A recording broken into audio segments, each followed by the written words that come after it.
Torre, Marvel. So, palpal kayo kay Bato de la Rosa. Kay Robin pa lang. Talo na talaga kayo. Kasi tama naman ang sinasabi ni Robin Padilla eh. Bakit nyo kasi pinilit pasakayin si PRR di doon sa aeroplano na wala naman due process? Maliban lang man sana kung ini-direct nyo muna sa korte bago ipasakay sa aeroplano. Wala naman talagang kuha ng ICC sa Pilipino eh. Pilipino tayo lahat. Bakit pinilit pa rin isakay?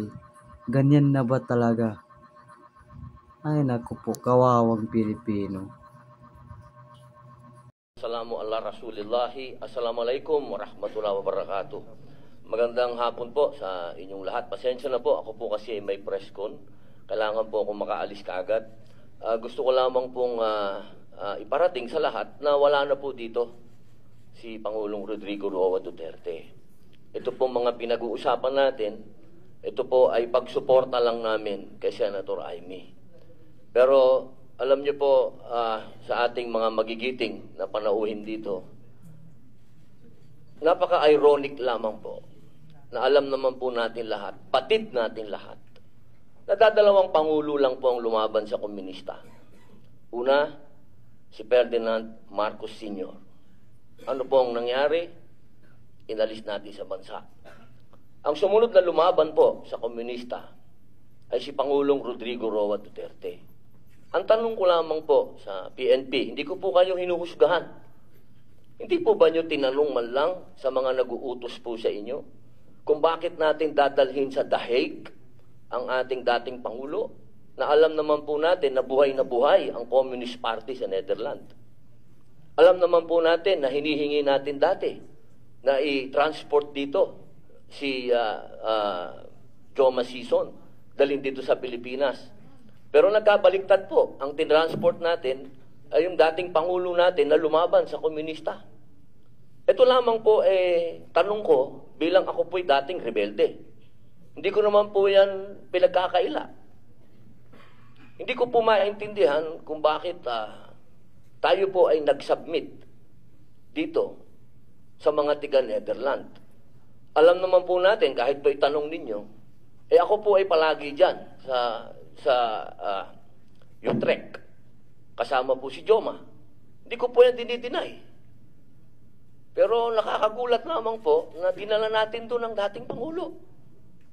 Yung po ba, hindi po ba alam ng PNP na karamihan po sa mga dumadating na pera sa komunista, sa mga terorista, ay galing po sa abroad. Yan po yung mga tanong na kailangan ko po sanang itanong sa inyo at marinig ang mga sagot ninyo, pero naubos na po ang oras natin sa paikot-ikot. Ako po ay gusto ko pong iparating sa inyo ang kalungkutang napakalalim. Sapagkat sama-sama po tayong lumaban. Gusto po natin ng law and order sa ating bansa. Pero pagdating po sa kaduluduluhan, alam niyo po, General Torre, congratulations sa kadalawang medalya na po kayo. Pero alam niyo po, sir, nalulungkot po ako dahil yung katapangan po ninyo, sir, medyo nakalulungkot po. Bakit? Napakatanda na po ni former President, sir. Ako naman po, tagahanga ninyo sa pagkamatapang ninyo, sir, pero napakatanda na po ni former President.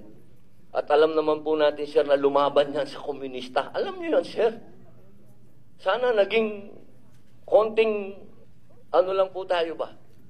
Binigyan naman natin ng konting kung paano natin tinitingnan yung mga medalya nyo. Hindi lang nalagyan ng medalya si Presidente, pero kung sa medalya ang pag-uusapan, tinulungan nga tayo laban sa mga terorista. Yun lamang po, sir. Sana napakasakit isipin. Ito pong bagay na ito, parang pati itong ambassador natin. Ano po ba talaga ang Ito po ba talagang operation para may aalis dito ang ating dating Pangulo? Kanino po ba? Kasi kami pinupuwersa kami lahat ng mga supporter ni Digong. Na-contempt po kayo.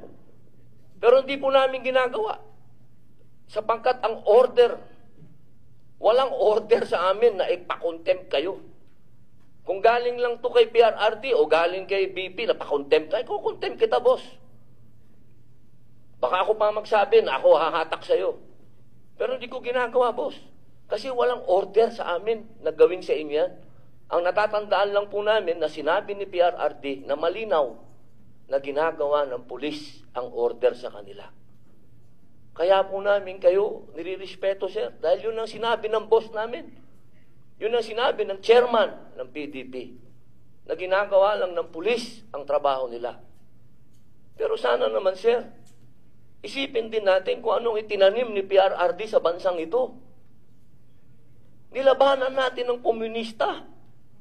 Talaga bang yan ba talaga ang kapalaran ng mga presidenteng lumalaban sa komunista? Isang in-exile, isang sinurrender?